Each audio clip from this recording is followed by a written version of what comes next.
Dalam jual beli saham, kita kena faham beberapa kos transaksi jual beli. Dalam jual beli saham akan ada 4 kos transaksi yang terlibat. Yang pertama adalah dipanggil sebagai brokerage. Brokerage, setiap broker akan berbeza. Dan yang kedua adalah clearing fees yang akan dikenakan setiap kali transaksi. Yang ketiga adalah stamp duty. Dan yang terakhir adalah SST.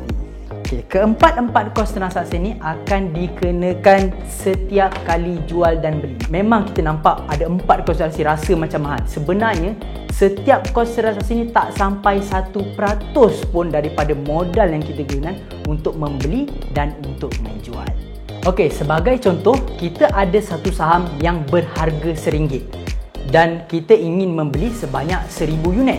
Di sini saya akan tunjukkan contoh pengiraan harga dari harga saham RM1 satu unit saham. Unit yang kita ingin beli sebanyak 1000 unit. Jadinya nilai pelaburan kita adalah kita darabkan harga dan juga unit. RM1 kita darabkan dengan 1000. Nilai pelaburan kita berjumlah RM1,000. Untuk brokerage, minimum dia adalah RM8 ataupun 0.08%.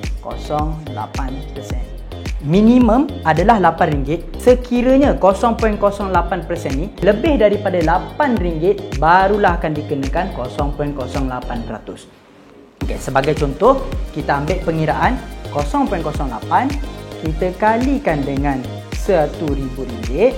So, kita akan dapat bersamaan RM0.80 sama dengan 80 sen.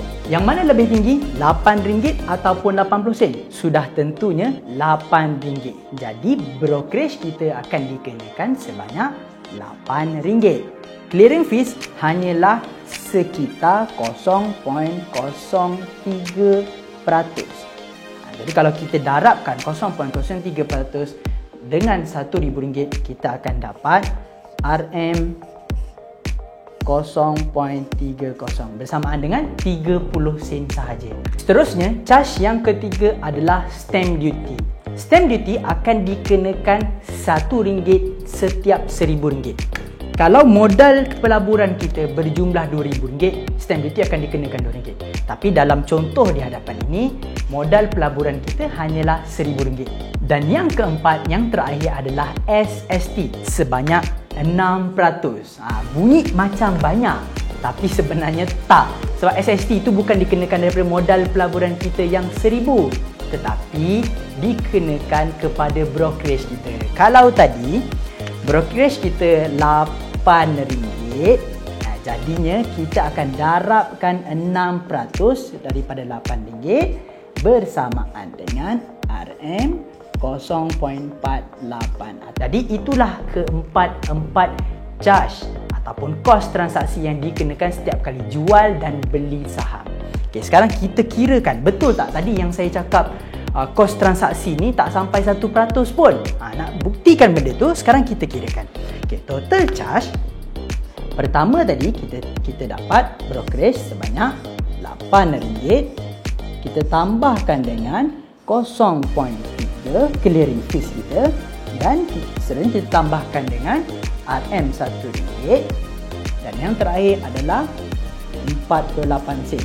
Keseluruhan charge yang dikenakan kepada kita hanyalah RM9.78. Kalau 9.78 ni tak sampai RM10 pun daripada nilai pelaburan kita. Keseluruhan total modal ataupun keseluruhan modal bersih kita bersamaan dengan RM1,000 kita tambahkan dengan 9.78. Jadi modal keseluruhan kita bersamaan RM9.78.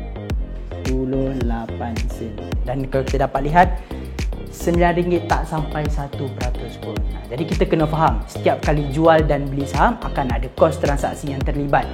kos transaksi ni kita perlu ambil tahu supaya bila kita kira return on investment barulah berbaloi. Tak adalah bila kita jual atau bila kita jual dan beli ni hanya sekadar membayar charge brokerage.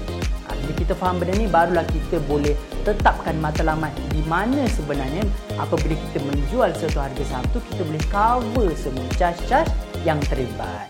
Okey, baiklah. InsyaAllah kita berjumpa lagi pada sesi yang akan datang.